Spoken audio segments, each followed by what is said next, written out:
L'Instant Sugoi, l'émission qui vous donne toute l'actualité, est de retour cette semaine avec encore plus d'informations. On démarre avec de belles surprises dans l'actu anime avec le retour de la saison 2 de Baki. Puis côté manga, on revient sur le dernier bébé de Zebra Comics. Mon coup de cœur est un peu mystérieux avec Kimetsu no Yaiba. On terminera cette émission avec une grande nouvelle pour les otaku d'Afrique. L'Instant Sugoi, c'est maintenant, let's go! Hello bande de gens, j'espère que vous allez bien, je suis Mikasa237 pour vous servir.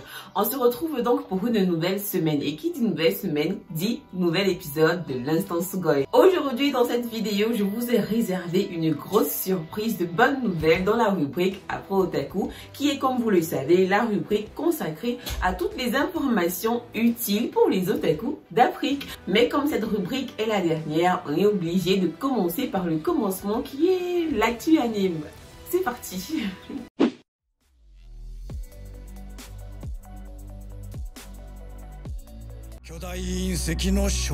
On a eu des nouvelles de la saison 2 de l'anime Baki Hanma, Son of the Yog. Selon les informations, cette nouvelle saison très attendue couvrira l'arc Pickle, l'homme primitif, et l'arc père versus fils, au cours duquel nous pourrons enfin assister à l'affrontement tant attendu entre Baki et son terrifiant père Yujiro dit l'ogre. Ça va chauffer.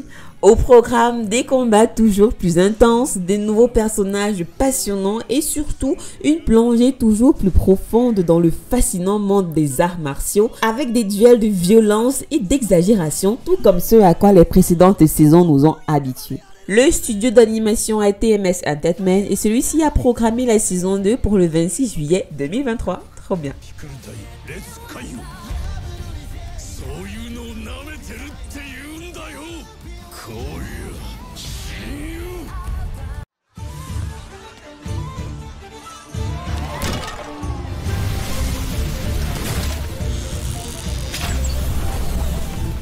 Le plus pervers des petits hommes réincarnés sera bientôt de retour avec la saison 2 de l'anime Mushoku Tensei Jobless Reincarnation. Selon les nouvelles, la série est prévue pour juillet 2023 au Japon. Si on n'a pas encore une confirmation sur le jour et l'heure, on sait tout de même que la diffusion se fera en simulcast sur la plateforme Crunchyroll. Ce qui veut dire qu'en Afrique et au Cameroun en particulier, on l'aura aussi en temps et en heure. Les grandes vacances ici s'annoncent chaudes, ça va chauffer.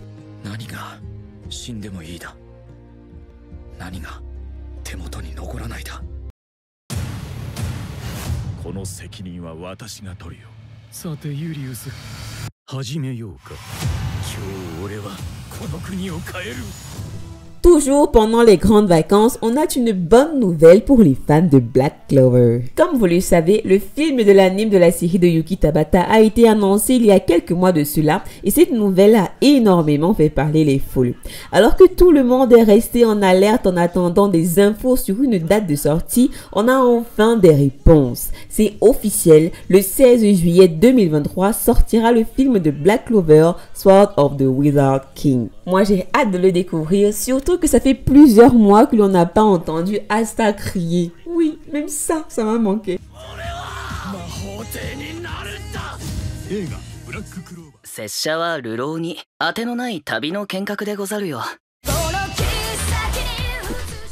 Et on termine sur un visuel du teaser de l'anime Kenshin le Vagabond, prévu pour le 6 juillet 2023.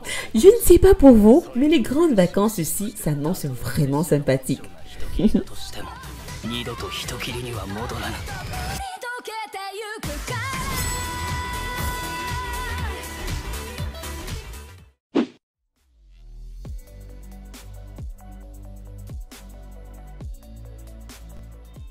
Côté sortie manga, on a appris que le manga Eden Zero de Hiro Mashima, le créateur de Fairy Tail, touchera bientôt à sa fin. Il a été confirmé que l'arc final Eden Zero a commencé dans le Weekly Shonen Jump magazine avec l'univers Zero Saga. Préparez-vous, The Winter is Coming. Bad news pour les fans de Jujutsu Kaisen. L'auteur a confirmé que la fin de son manga est prévue pour cette année 2023, contrairement à nos prévisions. Mais que se passe-t-il cette année ? Le site officiel de Dragon Ball a publié plusieurs croquis du prochain manga Dragon Ball Super Hero Prequel. Nous n'avons pas encore de nom officiel, mais la date de sortie du chapitre 1 est prévue au Japon et a été confirmée. Get ready for it. Côté sortie manga, on a le tome 37 de Hunter x Hunter qui débarque aux éditions Kana, l'épisode 6 de Rétrograde qui débarque chez Zebra Comics, le tome 1 de Obey Me chez Comico Edition, et enfin le tome 2 de Léviathan aux éditions Kion. Bonne lecture!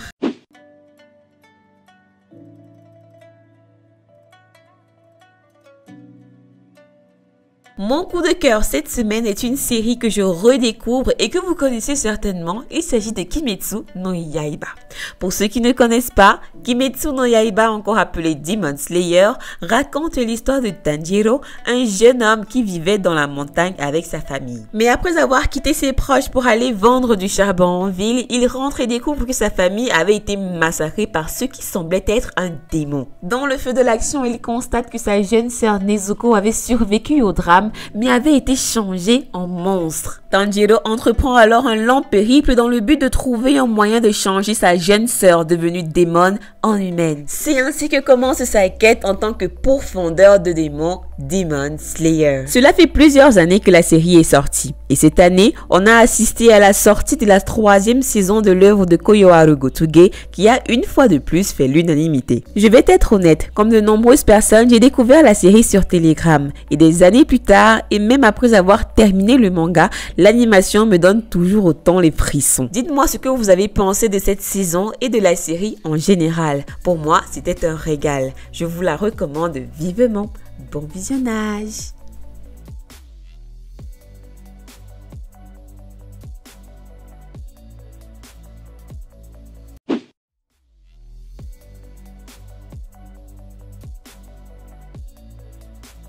Comme je vous l'ai dit précédemment, du côté de l'Afro Otaku, on a de superbes nouvelles.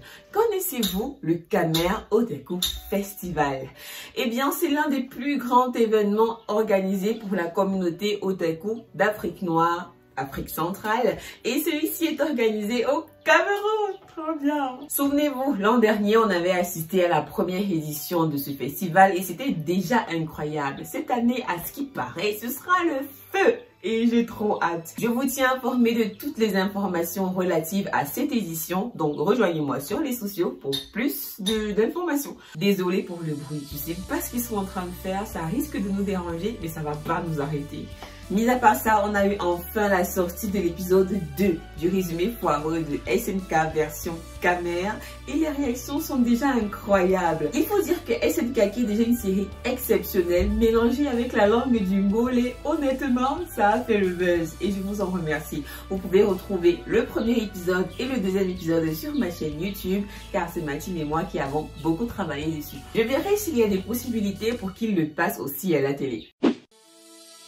Et voilà, c'est ici que s'achève cet épisode. Rejoignez-nous sur les sociaux pour plus de fun et aussi pour suivre les aventures d'une otaku passionnée des cultures asiatiques vivant au Cameroun. Je suis Mikasa 237 pour vous servir. On se retrouve la semaine prochaine, bande de gens. D'ici là, portez-vous bien. Bye.